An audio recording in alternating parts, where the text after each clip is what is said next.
لكن النهارده هنعمله بدقة جميلة جدا، وهنعمله بطريقة روعة خالص وسهلة خالص وبسيطة جدا، وهنعمله بأحلى طعم وأحلى تتبيلة، وكمان معاه شوية رز هنعملهم بطريقة جديدة.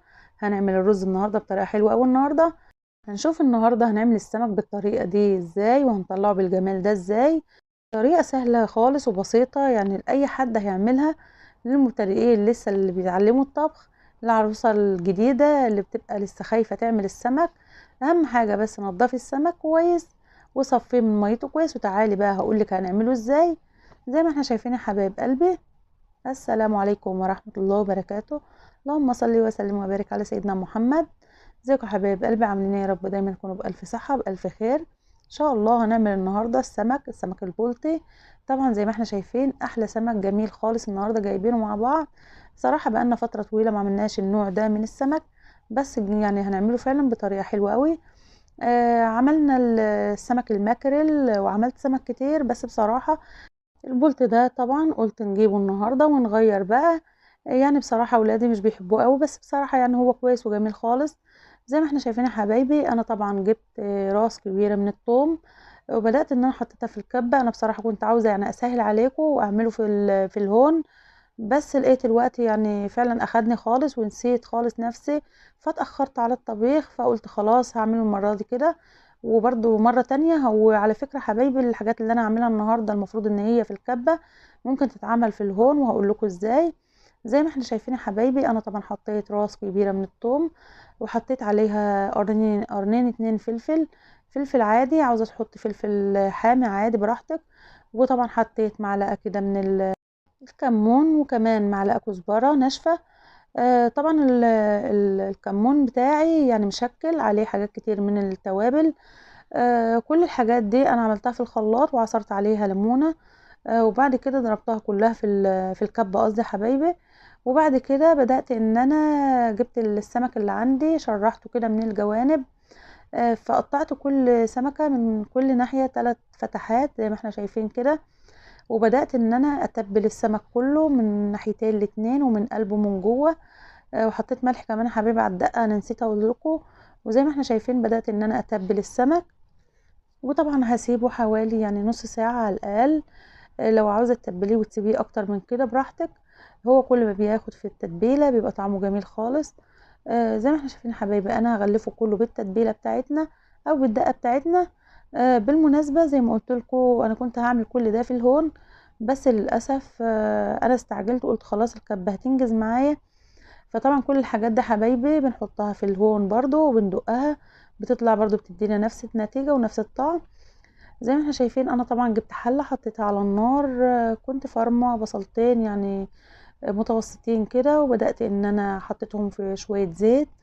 وبعدين يعني هدي البصلة كده يعني تشويح خفيفة، وبعدين هننزل عليها كمان بقرن شطة. زي ما احنا شايفين الشطة دي يعني بتبقى سبايسي كده، ما بتبقاش حامية قوي. طبعا النوع ده كلنا عارفينه، اللي هي الشطة الاسكندراني دي كلنا عارفينها. بتبقى يعني ولا هي حراقة ولا هي باردة، يعني فعلا بتبقى طعمها جميل قوي في الاكل. طبعا بدأت ان انا شوحت البصل شوية، وبعدين نزلت عليه بالقرن الشطة ده. هشوحهم شوية برضو. طبعا كان فاضل عندي شوية كده من التتبيلة او الدقة اللي انا كنت عاملاها دي. بصراحة بتدي يعني الرز بتاعنا النهاردة احلى طعم. طبعا احنا حبايبي نعمل دلوقتي شوية رز جمال قوي. هنعمل رز احمر بس بطريقة جديدة. زي ما احنا شايفين انا بدأت ان انا يعني هحمر البصل مع الشطة دي مع شوية من الدقة، بتدي ريحة حلوة قوي وانت بتحمري البصل. والله يا حبايبي جربوا بس الطريقة دي هتعجبكم جدا. دايما هتعملوا السمك هتعملوا الرز بتاعه بالطريقة دي، فعلا طريقة حلوة قوي. يعني الرز بتاعه والله يتاكل كده حاف، مش محتاج معاه اي حاجة. بس بصراحة يعني فعلا شوية الرز دول مع النوع ده من السمك بيدوا طعم حلو قوي. فعلا انا شايفة ان كل ما يعني هتيجوا تعملوا السمك هتعملوا الطريقة دي من الرز. فعلا لو جربتوه والله هتحبوه قوي، يعني فعلا والله جميل خالص. طعمه كده لذيذ فعلا، مش محتاج مع اي حاجة. بس هو جنب شوية السمك اللي احنا هنعملهم النهاردة وشوية سلطة، فعلا شوية رز فعلا يتاكلوا كده هتاكلي صوابعك وراهم. وبعد كده طبعا يا حبايبي انا بدأت نزلت بالطماطم. انا الرز بتاعي طبعا هو عبارة عن بصل مع قرن شطة، يعني اللي انتوا شفتوه وانا بقطعه، مع معلقتين من الدقة. كل ده بنسيبه على النار في شوية زيت بيتحمر معانا، وبعد كده بننزل بالرز، وبعد كده طبعا بنزود الرز طماطم. بس بصراحة ما حبيتش ان انا يعني ازوده طماطم خالص، علشان بس ما يبقاش حامي في الاكل قوي، يبقى برضو طعمه لذيذ كده وفي نفس الوقت ما يبقاش حامي. زي ما احنا شايفين يا حبايبي، وبدأت ان انا حطيت ملح وزودت شوية مية. الرز بتاعي كان مفلفل وجميل خالص والله يا حبايبي، شوية رز زي العسل. اعملوه بس بنفس الطريقة هيعجبكم خالص.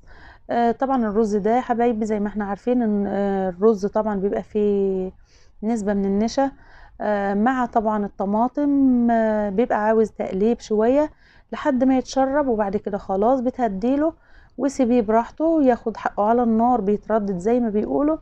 بياخد معاكي حوالي ربع ساعة على النار على الهادي خالص. زي ما احنا شايفين بدأت ان انا نقلته على عين صغيرة علشان ياخد راحته على النار. زي ما احنا شايفين نقلت الرز، وبعد كده بدأت ان انا يعني حطيت القلاية اللي معايا على النار. هنبدأ ان احنا نقلي السمك بقى. طبعا السمك بتاعنا زي ما احنا شايفين اخد في التتبيلة حوالي ساعة الا ربع، يعني اخد كده اكتر من حوالي نص ساعة. فجبت شوية دقيق العادي المعروف بتاعنا. فبدأت ان انا اغلف السمكية في الدقيق، وبهدلت الدنيا يعني كالعادة. زي ما احنا شايفين دايما بوقع الرز وببهدل الدنيا. فالحمد لله بيبقى البوتاجاز نضيف، بنبهدله خالص وكده تمام خالص، علشان نتننا واقفين في المطبخ طول النهار ما نخرجش منه. زي ما احنا شايفين يا حبايبي الزيت بتاعي اتقدح، زي ما احنا شايفين بدأت ان أنا نزلت بالسمك. وبعد كده طبعا يعني هيتحمر على ناحية وبعدين هنقلبه على الناحية التانية. طبعا الطاسة بتاعتي ما شاء الله يعني هتاخد 3 سمكات مرة واحدة، فهنخلص على طول.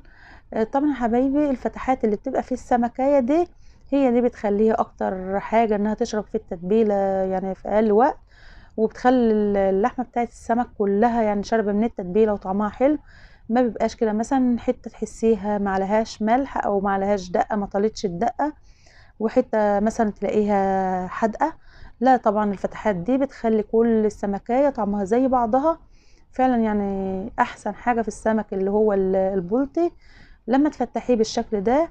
طبعا السمك بتاعنا يعني ولا على الهادي ولا على عالي قوي، علشان ما يتحرقش وما يستويش.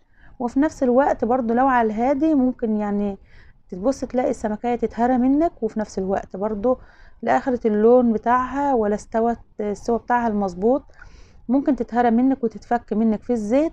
فطبعا يعني السمك بتاعنا بيتقال على المتوسط. احلى سمك هتاكليه النهارده لو عملتيه بنفس الطريقه اللي انا بعملها.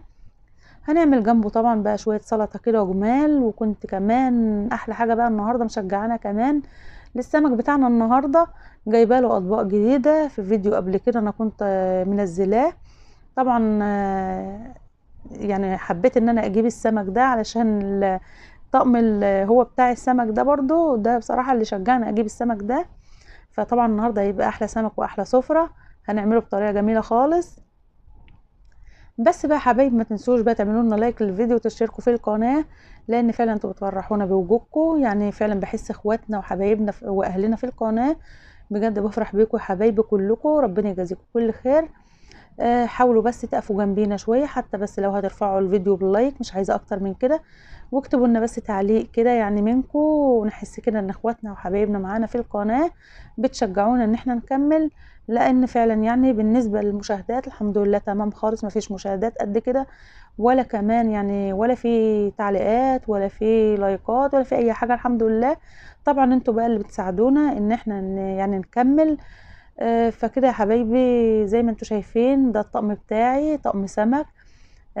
هنعمل بقى زي العرايس وهنجيب حاجات تشجعنا وتشجع ولادنا للاكل. فعلا يعني هو الطقم اللي انا جبته ده فعلا هو اللي خلاني اجيب السمك ده، لان ولادي مش بيفضلوه، ويعني الحمد لله تمام كل حاجة ربنا خلقها زي الفل. بس طبعا هم بيفضلوا نوعيات تانية من السمك، والاكتر بصراحة الماكريل. علشان كده انا عملته معاكم كذا مرة وفعلا بيبقى جميل خالص. فطبعا قلنا نغير بقى علشان طقم السمك ده نستضيفه معانا في القناة النهاردة وفي الفيديو بتاعنا. زي ما احنا شايفين يا حبايبي شوية رز زي العسل وسمك زي العسل بجد. وكمان شوية سلطة، كل حاجة جميلة معانا وبألف هنا وشفا ليكم ولينا يا رب. وشكرا لكم حبايبي كلكم على وقوفكم جنبنا برضو، كل الناس اللي بتشترك يعني ربنا يجازيكم كل خير. خلاص حبايبي كده الفيديو بتاعنا خلص النهارده. تنسوا بقى تعملوا لايك للفيديو وتشتركوا في القناه. اترككم في رعايه الله وحفظه، والسلام عليكم ورحمه الله وبركاته.